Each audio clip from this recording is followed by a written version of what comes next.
Yo, selamat datang di channel Warga Anime, warganya para wibu sedunia. Dan masih bersama Mr. Q di sini.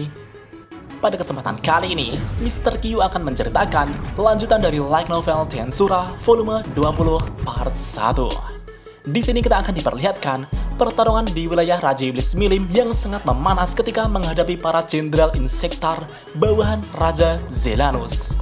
Dan langsung saja, tanpa basa-basi lagi, mari kita mulai.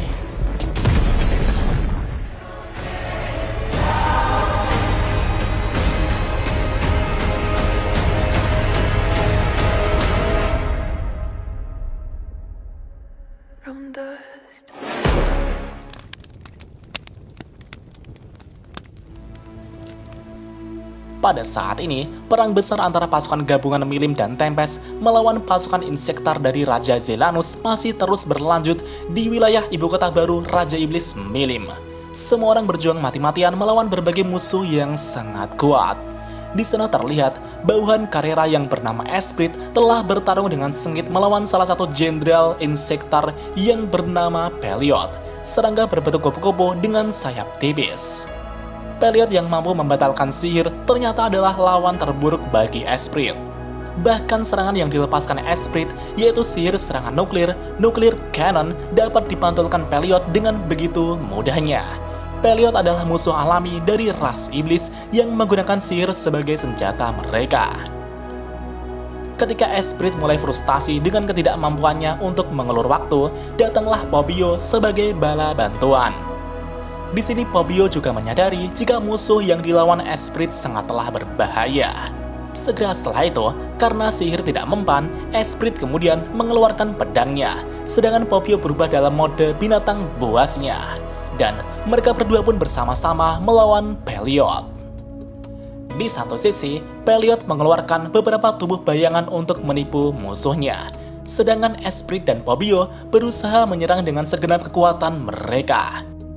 Namun sayangnya, Esprit dan Popio justru diserang dari berbagai sisi oleh bayangan Peliot tersebut. Karena mustahil bagi mereka untuk mengetahui tubuh asli Peliot, yang dapat mereka lakukan hanyalah bertahan dari semua serangan gencar Peliot. Esprit pun terus berpikir untuk keluar dari situasi saat ini.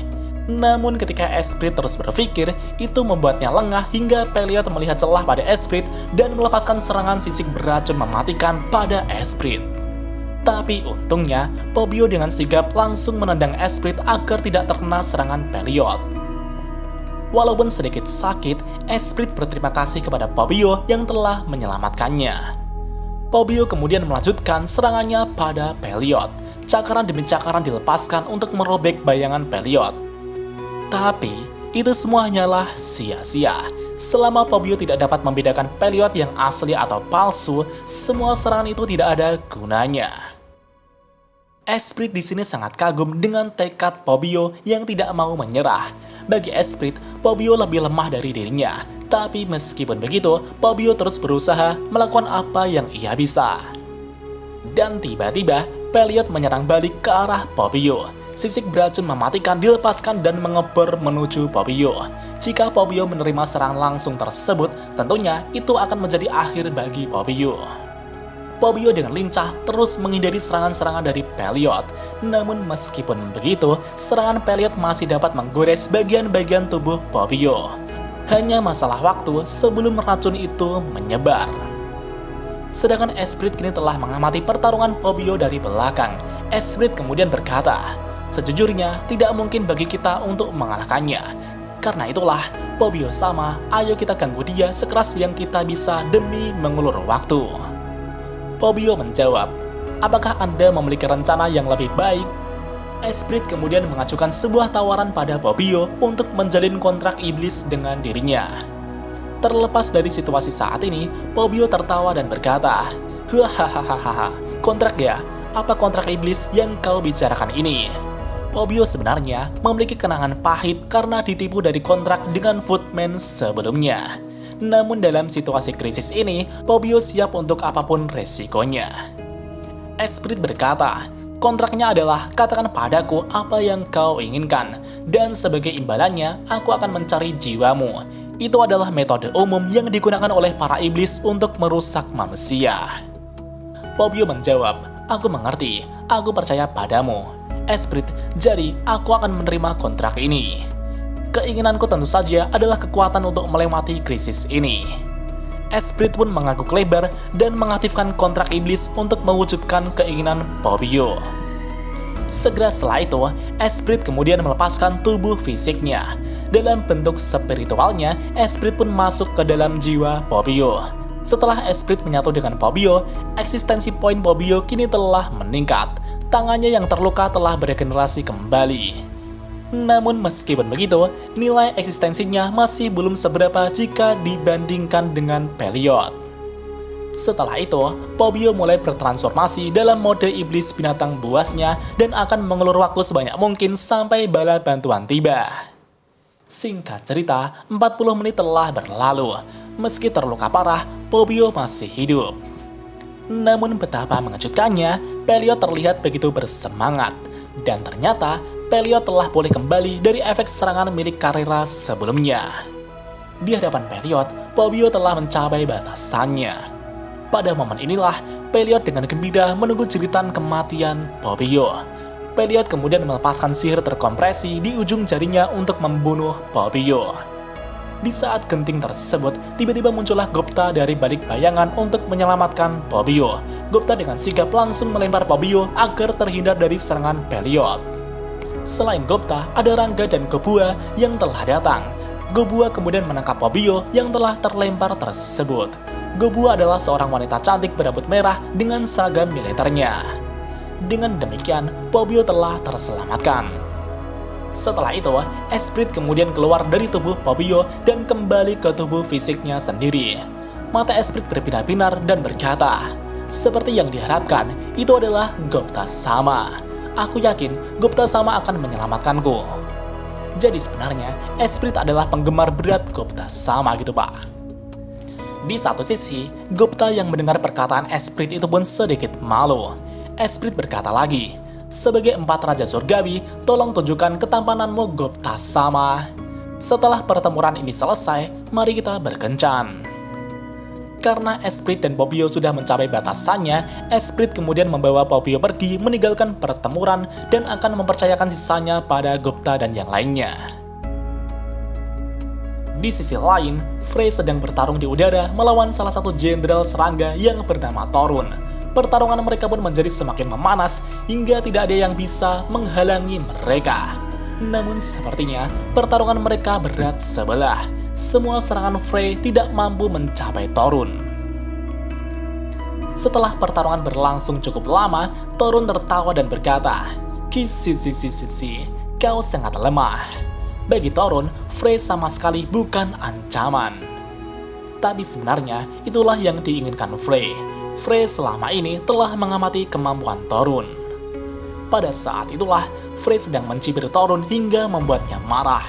Torun yang dibuat marah itu pun sangat kesal dan akan menyerang Frey dengan kecepatan yang sangat cepat. Namun di satu sisi, Frey sudah mengetahui pola serangan Torun.